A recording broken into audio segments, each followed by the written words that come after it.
So let's talk about HS2, the UK's high-speed rail link between London and Birmingham. Heidi Alexander, the Transport Secretary, has revealed that in order to make it work, the trains are not going to be running until 2036 at the very earliest. It will cost £103 billion in total, and that's even despite the fact it's not going to go to Leeds and Manchester anymore. And also the trains are going to have to go slower, I think, around 20 miles an hour or 20 kilometers an hour slower, in order to make it cost effective, or just about. I mean, this has to be one of the biggest government procurement, government infrastructure catastrophes of our lifetime in history, possibly in the world. I mean, it's just crazy. The Yeah. numbers. No, I mean, I'm really angry about this because, there's a litany of government delivery failures and infrastructure projects that have gone wrong. But I really do think this one takes the biscuit. I mean, it's costing us, according to the Times, almost £16,000 an inch to build this thing. I mean, it would be cheaper if they gold plated it. I mean, and it's totally mad. And I looked at the costings of the Artemis program. The NASA mission to get men back on the moon. That costs less than HS2, quite significantly less. So this must be the most expensive country in the world to deliver infrastructure. And we all know the reasons why. It's the insane environmental regulations and the planning delays. The number of infrastructure projects in this country that are now taken to judicial review, because they apparently contravene the Climate Change Act. Many of these then get thrown out by the courts. So and indeed, someone sensible looking at it would know from the start they always are going to be thrown out by the courts. But nonetheless, the fact that they have to go to the courts causes endless delays. I think Hinkley Point C and Sizewell C have been delayed by 1,000 days. That's almost 3 years by these endless appeals to the courts. So it's not just about HS2, it's about infrastructure more broadly. But HS2 really is just, the worst example of it.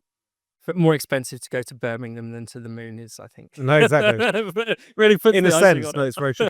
And this is the thing, especially because all you have to do is look at our near neighbours, with if we're talking about learning from our continental cousins, and realise that our rail projects are coming in, road and rail, I believe, like on average 8 times more expensive. Like, what is it that is so different about Britain that means we couldn't possibly pull this off? And it's getting to the point where almost like delivering HS2 in some form, even at exorbitant cost, is important just to prove that we can do it in one way, shape or form. Like the fact that we can't have a second high-speed rail network, we can't build another runway. We can build a railway bridge at that railway station in Berkshire, but it's going to be 10 times as much as they thought it was going to be, and take longer to build than the Empire State Building did. Like all of these examples that proliferate on a daily basis for all the reasons that everyone knows but no one ever does anything about.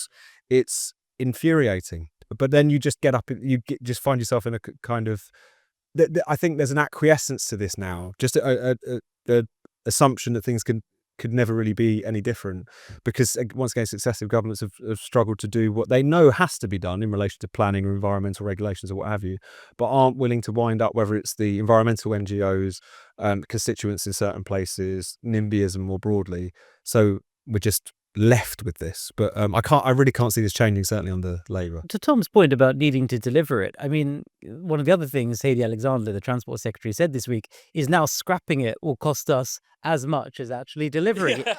So it's like being in a sort of waking nightmare where we have no choice but to spend these insane amounts of money. And I think, it's unfair to blame any one person, and it's certainly unfair to blame Heidi Alexander for all of this, because many people have screwed up. But I did look at her biography, and I first saw that she was a deputy mayor for transport under Sadiq Khan, and thought, well, actually, here maybe is someone who's got a bit of domain expertise. She's worked on transport before, and she's now the transport secretary.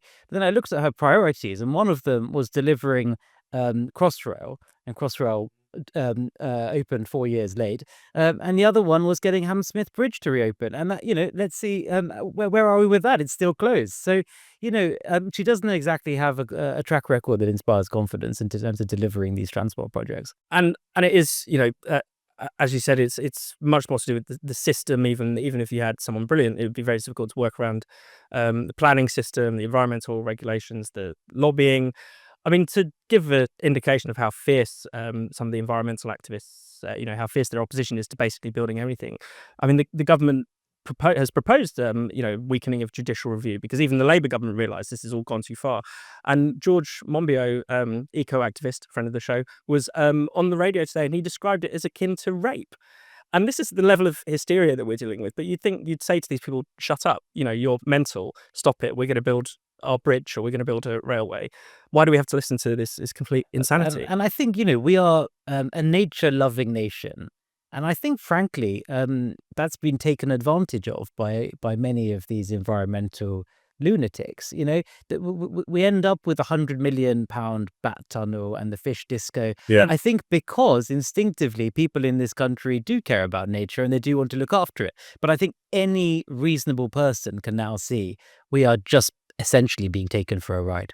Absolutely. And we should explain the fish disco, I guess. So this idea.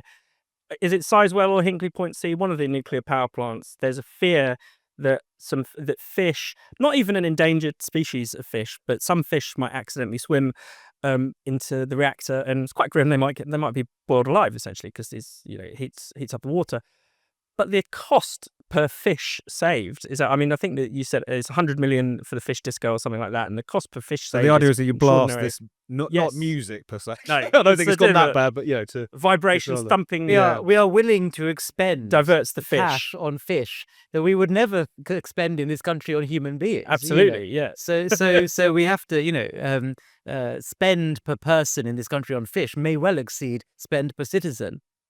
Certainly more than the NHS deems worthy of saving a human being's life. Absolutely.